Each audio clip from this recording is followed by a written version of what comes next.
یہ اپنی قوم ہے، پہلے خاندان کی ہیں پھر قوم ہے، پھر قوم سے باہر کی حضرت صفیہ یہودی قبیلے بنو قریظہ میں سے ہیں، آپ نے ان سے شادی فرمائی اور ان بتوں کو پاش پاش کیا کہ رشتوں میں مناسبت دیکھو، یہ نہ دیکھو کہ بس ہم چنیوٹیاں جی کرنا ہے اور اب میمن میں ہی کرنا ہے، یہ نہ دیکھو، یہ دیکھو کہ جوڑ ہے کہ نہیں ہے، جوڑ ہے تو اپنوں میں ہو تو سب سے اچھی بات، اپنوں میں نہ ہو تو قوم نہ دیکھو، پھر جوڑ دیکھو، مناسبت دیکھو، اگر وہ ہاں نہ کرتا ہے بچہ بچی، اسے حق حاصل ہے، اسے اللہ نے یہ حق دیا ہے۔ حضرت علی رشتہ مانگنے آئے، میں پہلے سنا چکا ہوں کہ جبریل آ چکے تھے کہ رشتہ یہیں دینا ہے، تو آپ نے ہاں نہیں کی، آپ نے کہا انشاءاللہ، حضرت علی نے کہ رشتے فرمایا انشاءاللہ، اور اٹھ کے چلے گئے۔ صحابہ نے پوچھا حضرت علی سے کیا ہوا؟ کا انکار ہو گیا۔ کا انکار کیسے؟ کہ کچھ بولے ہی نہیں۔ تو عبد الرحمن بن عوف نے پوچھا کچھ بولے تھے؟ کہ انشاءاللہ کہا تھا۔ کہ پھر مبارک ہو گیا، نبی کا انشاءاللہ ہاں ہی ہوتا ہے۔ یہ کیوں نہیں کہا ہاں ٹھیک ہے مجھے منظور ہے؟ جبریل آئے بیٹھے ہیں کہ یہیں رشتہ کرنا ہے، پھر آپ کہہ رہے ہیں انشاءاللہ، اللہ کی قسم ہمیں سبق سکھانے کے لیے تھا۔ آپ گھر گئے اور اپنی بیٹی کو بلایا کہ بیٹی فاطمہ علی کا رشتہ آیا ہے، ہاں کر دوں؟ اللہ اکبر، کیا خیال ہے؟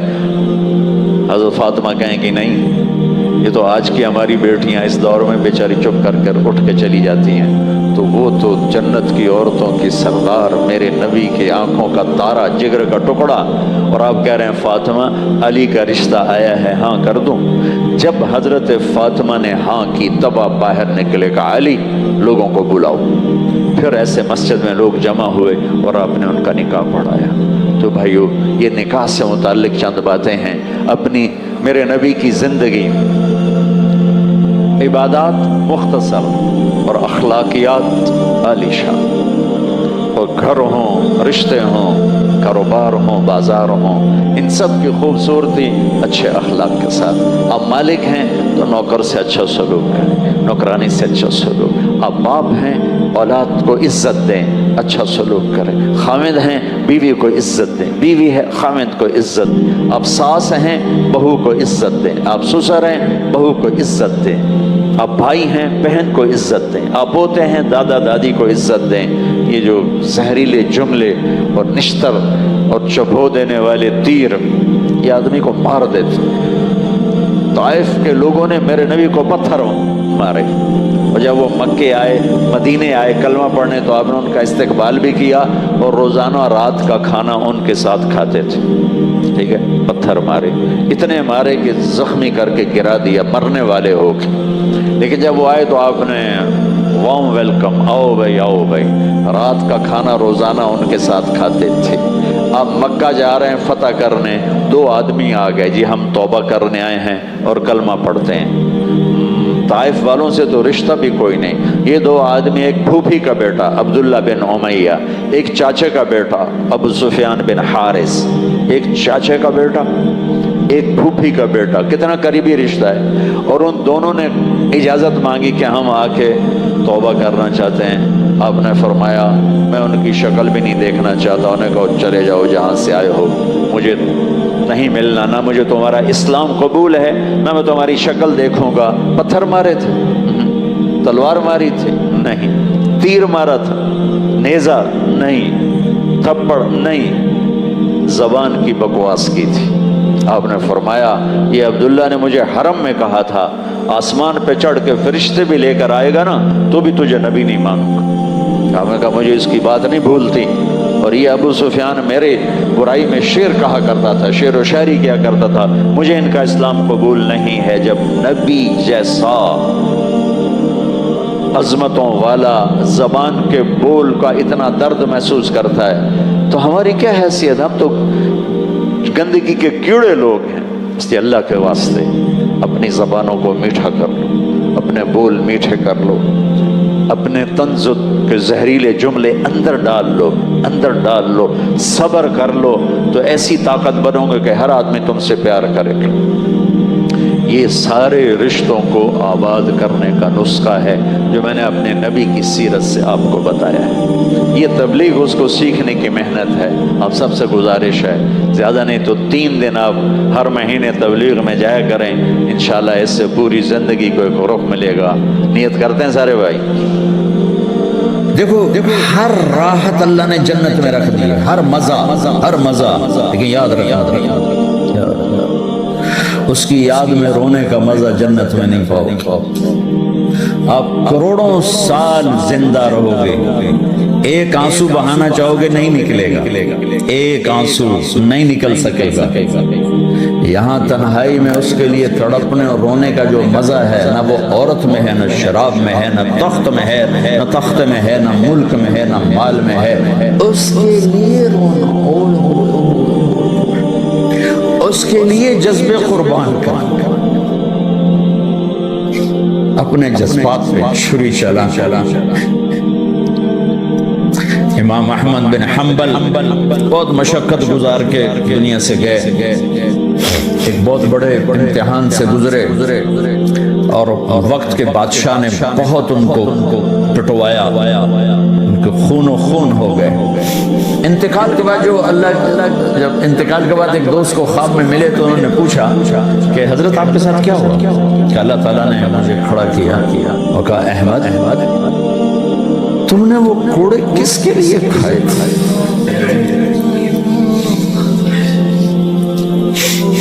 کہے اللہ میں نے تیرے لیے کھائے تھے۔ سبحان اللہ، یہ لذت جنت میں نہیں ملے گی۔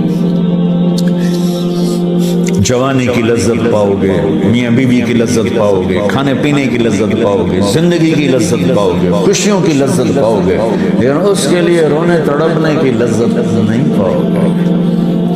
اللہ میں نے تیرے لیے، تو اس پر فرمانے لگے میرے اللہ نے کہا کہ احمد ہاں ہم جانتے ہیں تم نے یہ سب کچھ میرے لیے کیا۔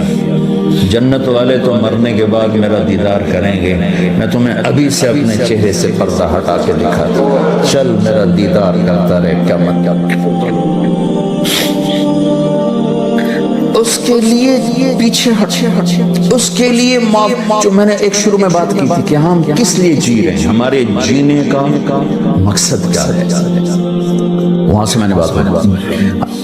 ہمارا جینا مرنا اللہ کے لیے، اب اللہ کے لیے جب اللہ میرا جاب والے ڈیمانڈ کرتے ہیں اب گھڑیاں 1 گھنٹہ آگے کر لیں، اب 1 گھنٹہ پیچھے کر لیں، اب یہاں آپ جا رہے ہیں، اب یہاں چلے جائیں، آپ کا ٹرانسفر ادھر ہو گیا، اس سے وہاں ہو گیا، آپ چپ کر کے جاتے ہیں، اس کو برداشت کرنا، فیس کرنا، جو کہ پروفٹ آ رہا ہے، کچھ نفع آ رہا ہے۔ میں اس زندگی میں اپنے اللہ کو راضی کرنے کے لیے پیدا ہوا، میری منزل اللہ ہے، میرے جذبے، میری خواہشات، جیسے خواہش پوری کرنے کی لذت ہے، اللہ کے لیے خواہش کو قربان کرنے کی لذت اور کروڑوں لذتیں قربان کی جا سکتی، جیسے اپنی من کی مراد پا لینے کی لذت، اپنی مرادوں کو اللہ کے لیے کھو دینے کی لذت اس سے کروڑوں گنا زیادہ۔ یہ لذت آپ کو جنت میں ملے گی۔ راتوں کو اٹھ کے اللہ کے سامنے رونا، ضرورت مندوں کی جا کے مدد کرنا، اللہ کے لیے ذلیل ہو جانا، اللہ کے لیے چھوٹا پڑ جانا، اللہ کے لیے معاف کر دینا، یہ جنت میں کہاں ملے گا؟ جو کہ ہم اپنے لیے جیتے ہیں، نہ ہمیں خرچ کرنے کا سلیقہ ہے، نہ معاف کرنے کا سلیقہ ہے۔ اپنے لیے جینا کوئی زندگی نہیں ہے، جینا ہے تو اس کے لیے جیو جس نے جینا دیا ہے، مرنا ہے تو اس کے لیے مرو جس نے مرنے کا اختیار اپنے ہاتھ میں رکھا ہے۔ اپنے شوق بدلو، یہ انٹرٹینمنٹ جنت میں نہیں ملے کہ اللہ کے لیے آدمی تڑپ رہا ہو، اللہ کے لیے۔ جنید بغدادی بیت اللہ کا طواف کر رہے تھے رات۔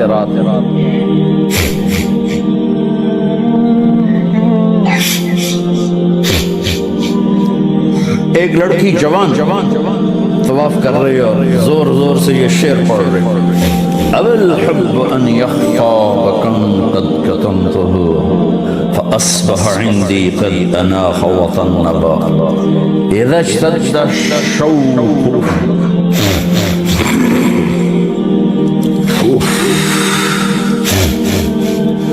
هام قلبي بذكره وإن رمت من حبيبي قربا من حبيبي تقربا يبدو فأفنى ثم أحيا ويسعدني حتى ألذ وأطرب کہاں سے ترجمہ کروں؟ میں نے اپنے دل کو بہت بچایا